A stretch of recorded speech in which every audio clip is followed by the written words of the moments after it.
Bismillahirrahmanirrahim. Assalamualaikum warahmatullahi wabarakatuh.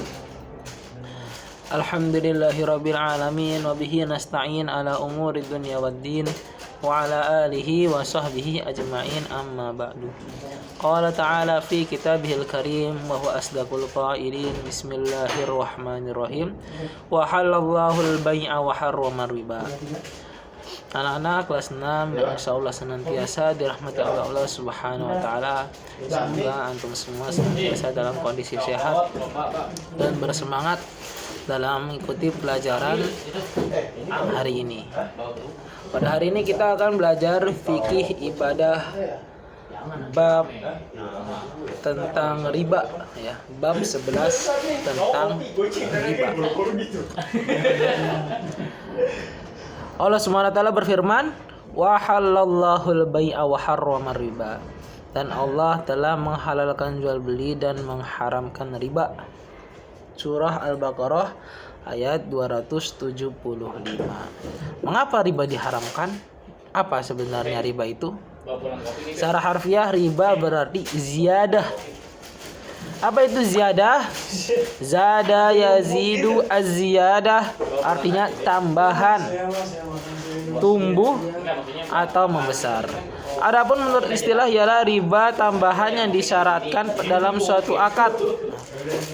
Kullu qardin jarra naf'an fahuwa riba.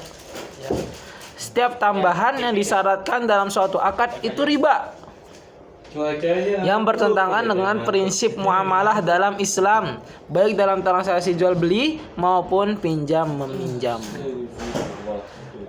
Hukum riba Allah jelaskan, ya, wa harrama riba wa halallahu al-bai'a wa harrama riba, dan Allah halalkan jual beli dan Allah haramkan riba. Rasul sallallahu alaihi wasallam juga bersabda, la'ana Rasulullahi akilur riba wa mukilahu wa katibahu wa syahidaihi wa qala hum sawaun. Rasul sallallahu alaihi wasallam melaknat pemakan riba, yang memberi makan dengan riba, penulisnya dan dua saksinya. Beliau lalu mengatakan mereka semua sama. Hum sawaun, mereka semua sama. Nah, riba ini ada macam-macamnya, ya. Ada 3 jenis riba. Yang pertama itu riba fadl, yaitu riba yang disebabkan tukar-menukar barang yang sejenisnya tapi tidak sama ukurannya. Contohnya, beras 1 liter ditukar dengan beras 2 liter. Emas 1 gram ditukar dengan emas 2 gram. Motor 1 ditukar dengan motor 2. Ya. Atau 2 ekor kambing kurus ditukar dengan 1 kambing gemuk. Ini salah satu contoh riba fadl. Yang kedua yaitu riba nasiyah, yaitu riba dengan mengambil tambahan pembayaran atas utang karena adanya pertambahan tenggang waktu. Nah, dan ini banyak yang fenomenanya tentang riba nasiyah. Contoh, seorang berutang 100.000 dan harus dilunaskan dalam waktu sebulan. Setelah jatuh tempo, ia belum mampu melunasinya. Akhirnya ia diwajibkan untuk membayar denda sebesar 25.000 atas keterlambatan membayar hutang, sehingga keseluruhan utangnya menjadi 125.000 tambahan sebesar 25.000. Ini merupakan riba. Nah, jadi kita misalnya pinjam duit 10 juta, balikinnya 12 juta. Nah, itu, ya. Itu salah satu riba nasiyah. Ya. Riba nasiyah. Apabila sudah jatuh tempo, ya, sudah jatuh tempo kita belum mampu lunasinya, kita kena denda. Ya. Kena denda ini biasanya di bank konvensional biasanya seperti ini, ya. Kalau seandainya sampai jatuh tempo, ya, terkadang kita harus membayar denda, ya, ada dendanya. Yang ketiga itu riba qard, yaitu riba dengan mengambil tambahan pembayaran atas utang sebagai keuntungan yang telah disyaratkan sebelumnya.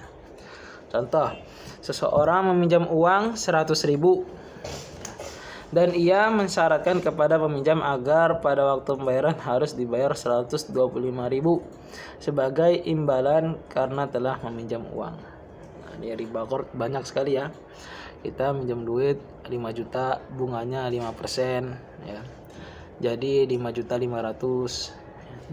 Kita minjem duit 30 juta, bunganya 10%, ya.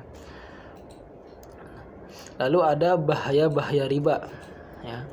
Jika riba dibiarkan terus berkembang, banyak bahaya yang akan ditimbulkan. Yang pertama, terputusnya kasih sayang antara orang kaya dan orang miskin. Yang kedua, tidak ada tolong-menolong antara orang kaya dan orang miskin. Yang ketiga, menyengsarakan peminjam yang umumnya orang miskin. Ya. Jadi seandainya riba ini terus dikembangkan, ya berbahaya, ya. Menyengsarakan peminjam yang umumnya orang miskin. Lalu bagaimana kita membantu orang miskin itu, ya? Wa in kana dzu usratin fa nadiratun ila maisarah. Secara orang miskin yang meminjam duit kepada kita, ya, lalu dia belum bayar, ya. Dalam Quran surah apa? Fa nadiratun ila maisarah. Udah ikhlasin aja. Seandainya supaya kita silaturahim tetap jalan, misalnya kita pinjemin duit, tidak usah kita pinjemin duit, tapi kita kasih aja berapa, gitu, ya. Biasanya jeratan riba itu dalam masalah utang. Ada kalanya seorang terpaksa berutang karena terdesak untuk memenuhi kebutuhan hidupnya. Nah, ini banyak, ya, fenomena, ya, di kampung-kampung, ya, karena dia ada kebutuhan mendadak, akhirnya ditawari rentenir, ya. Akhirnya minjem duit 10 juta, suruh balikinnya bunganya 30%, ya. 14 juta balikinnya, ya. Biasanya dalam keadaan seperti itu, seorang bersedia menerima persyaratan apapun yang diajukan oleh pemberi pinjaman utang, termasuk riba. Jika dalam utang piutang disyaratkan adanya tambahan ketika penulisan, maka hukumnya haram. Begitu pula jika disyaratkan adanya denda jika terlambat melunasi utang tersebut. Hikmah diharamkannya riba. Yang pertama yaitu melindungi kemaslahatan manusia bagi dari segi akhlak, kehidupan sosial maupun ekonomi. Yang kedua, menjaga agar setiap muslim selalu mempunyai sikap yang baik dalam pinjam-meminjam. Yang ketiga, peminjam tidak terbebani dengan kewajiban membayar bunga atau riba. Yang keempat, memupuk sikap saling tolong-menolong dan kepedulian sosial. Yang kelima, agar orang lemah tidak semakin terzolimi. Yang keenam, menjaga stabilitas ekonomi